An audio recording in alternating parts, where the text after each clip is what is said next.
જય શ્રી કૃષ્ણ મિત્રો, આજે તો હતું બેસતું વર્ષ એટલે આપણે ફટાફટ જાગી અને આળસ કાઢવા માટે આવી ગયા. આમ તો હું વહેલો જાગતો નથી, પણ આજ તો બેસતું વર્ષ હતું એટલે મને થયું કે લાવ ને હું પણ આળસ કાઢી નાખું ઊંઘની. એટલે જીવનની બધી આળસ કાઢવા માટે આપણે ફોડી નાખ્યું એક ટેટો. ટેટો ફોડીને આપણે સાબિત કરી નાખ્યું કે આપણે આળસ કાઢી નાખી છે. પણ કાલ વહેલા હું હટ ઉઠ્યું કે નહીં ઉઠતો જોવા આડો.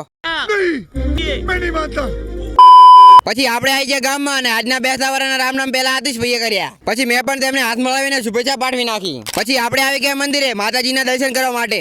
માતાજીના આશીર્વાદ તો સૌથી પહેલા લેવા પડે અને મેં કરી નાખ્યા માતાજીના દર્શન અને તમે પણ દર્શન કરી નાખો. અને ઘરે આવીને હું અને મારો ભાઈબંધ બધાને પગે લાગવા નીકળી પડ્યા. અને આ બાજુ હતો ભોપી એટલે પેલા સૌથી પહેલા એને રામ રામ કરી નાખ્યા. પછી આવી ગયો કિશુ એટલે એને પણ રામ રામ કરી નાખ્યા.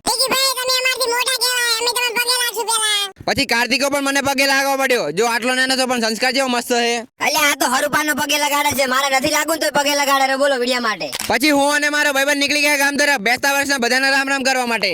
અને આપણને મળી ગયા મહેશ અને આજે એટલે એને રામ રામ કરી નાખ્યા. પછી આપણે આવી ગયા આપણા ભાઈબંધને રામ રામ કરવા માટે. અને આ બાજુ વિષ્ણુ કાકા નવી દુકાનનું મુહૂર્ત થતું હતું એટલે આપણે આવી ગયા પેડા ખાવા માટે. પછી આપણે આવી ગયા રોડ ઉપર. અલ્યા એમ નહીં, ખાલી રોડ ઉપર ફોટા પડાવવા માટે આવ્યા છે. તમે સમજો એમ નહીં, આવી ગયા અમે. પછી અમે ત્રણ ભાઈબંધ અડ્યા જોગણી માતાજીના દર્શન કરવા માટે ઊંડના શેમાડે. ફાઇનલી આપણે આવી ગયા જોગણી માના મંદિરે. અને હોય તો અમારા ઊંડજા પરિવારના ભાઈઓ બધા પહેલેથી આવી ગયા હતા. અમે જ મોડા પડ્યા હતા. આ તો એક ભાઈબંધના લીધે મોડા પડ્યા ને અમે જવા ને હોની પહેલા હોય.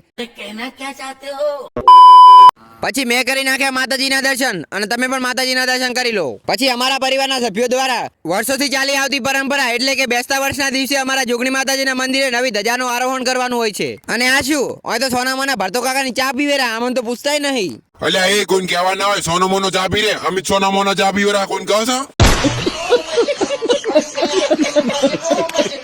અને આ બાજુ પકો શું કરેલો છોકરા જોડે? લાગે પૈસા હાલતો હશે.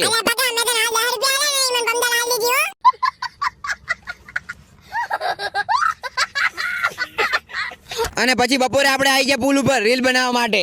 અલ્યા નવગણિયા રીલ બનાવજો ગાડી વાળો ઠોચી ના થાય નક બેસતું વાળો બગડી જાય તારું. ये बड़ी अच्छी बात कही आप.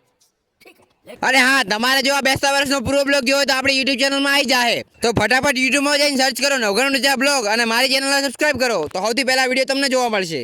નહીં. પછી હું અને મારો ભાઈબંધ આવી ગયા થરા પાવભાજી ખાવા માટે. અને આવી ગઈ આપણી પાવભાજી. હડો હવે ફટાફટ ખાઈ નાખો. અલ્યા તારે ખાવું તો ખા ને કોઈ નહીં, મારે તો ખા દે ભૂખ જબર લાગી. વાહ क्या एक्टिंग कर रहा है. અને જ્યારે અમે થરા ખાવા માટે આવે ત્યારે અમારું બાઈક તરશું થઈ જાય છે. ખબર નહીં બાઈક ને ચીરીજ નહીં ખબર પડી છે કે અમે ખાવા માટે થરા આવી ગયા છે.